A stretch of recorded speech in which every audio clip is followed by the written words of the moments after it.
आज के deep dive में हम निक ट्रेंटन की किताब द आर्ट ऑफ लेटिंग गो इसकी गहराइयों में उतर रहे हैं। हमारे पास इस किताब का सार है और मिशन है कि वो तरीके खोजें जिनसे हम ये ओवर थिंकिंग और नेगेटिविटी के जाल से बाहर निकल सकें, ताकि थोड़ी भावनात्मक आज़ादी और शांति मिले। किताब कहती है कि विचारों को काबू करके जिंदगी और खुशी को काबू किया जा सकता है। तो चलिए देखते हैं इसमें क्या है।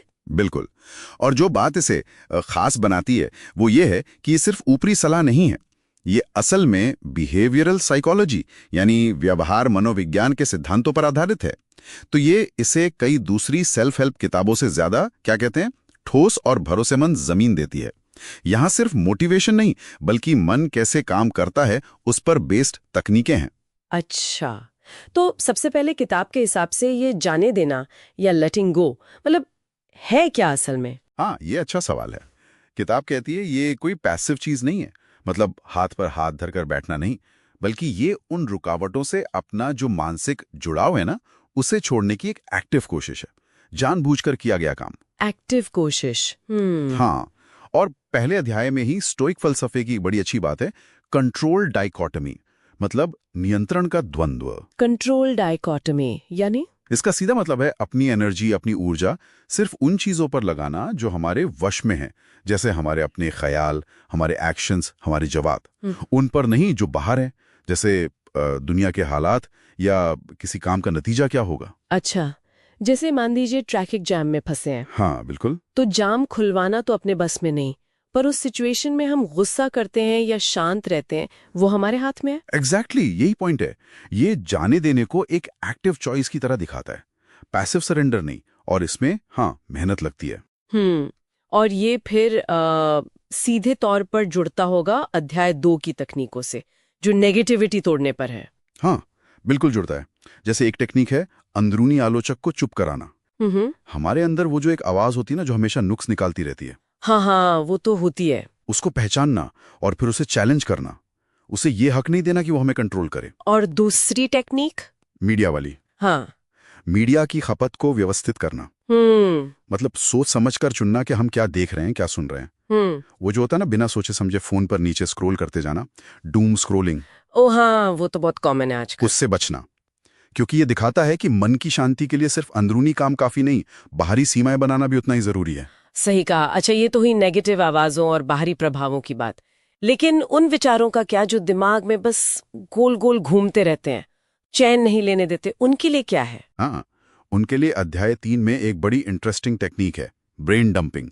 ब्रेन डंपिंग, ये क्या होता है? सुनने में थोड़ा अजीब लग सकता है, पर इसका मतलब है दिमाग में जो भी चल रहा है, अच्छा बुरा टूटा फूटा सब कुछ, बस एक कागज पर उतार देना, लिख देना। ओके। सब कुछ बिना सोचे समझे। हाँ, इससे वो जो दिमाग में एक उलझा हुआ ढेर जैसा लगता है ना, वो बाहर आ जाता है, थोड़ा व्यवस्थित होता है। ऐसा समझ लीजिए जैसे अपने दिमाग की अलमारी खाली करके सारा सामान जमीन पर फैला दिया, ताकि आप देख सकें कि भाई क्या रखना है, क्या हटाना है। इससे वो भारीपन कम होता है। ये तो बहुत दिलचस्प है। विचारों को ऐसे बाहर निकाल कर देखना, क्या इसी से जुड़ा है वो एक्सटर्नलाइजेशन वाला आइडिया जो आगे आता है? एकदम सही पकड़ा आपने। ये सारी तकनीकें कहीं ना कहीं हमें अपनी मुश्किलों से एक जरूरी दूरी बनाने में मदद करती हैं। अध्याय 4 की जो बाहरीकरण या एक्सटर्नलाइजेशन टेक्निक है, वो इसी पर बेस्ड है। यानी अपनी किसी प्रॉब्लम को, मान लीजिए चिंता या डर है, उसे खुद का हिस्सा मानने के बजाय एक अलग बाहरी चीज की तरह देखना। एक बाहरी चीज जैसे? हाँ, जैसे उसे शायद एक नाम दे देना, चिंता या मिस्टर वरी, फिर समझना कि वो आपकी जिंदगी पर कैसे असर डाल रही है और तब उससे निपटना। इससे कंट्रोल की भावना वापस आती है, क्योंकि अब वो प्रॉब्लम आप नहीं है, बल्कि वो कुछ ऐसा है जिसका आप सामना कर रहे हैं। ये उसे टालना नहीं, बल्कि इससे डील करने का एक नया पर्सपेक्टिव है। समझ गई। ये तो हुआ अपनी अंदरूनी मुश्किलों से निपटने का तरीका, बहुत प्रैक्टिकल लग रहा है। लेकिन तब क्या जब चोट दूसरों से पहुंची हो, किसी ने दिल दुखाया हो, तब जाने देना कैसे मुमकिन है? ये एक बहुत ही अहम सवाल है, और अध्याय 5 इसी मुश्किल टॉपिक पर है, क्षमा, माफी, फॉरगिवनेस।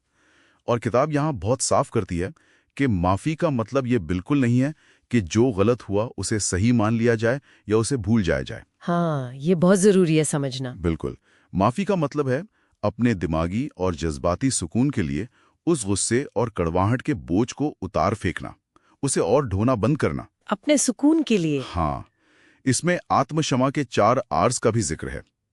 मतलब जब हमने खुद कुछ गलत किया हो। ये है रिस्पॉन्सिबिलिटी, जिम्मेदारी मानना, रिमोर्स, अफसोस जताना, रेस्टोरेशन, उस नुकसान की भरपाई की कोशिश करना अगर मुमकिन हो, और रीन्यूअल यानी आइंदा बेटर करने का संकल्प लेना।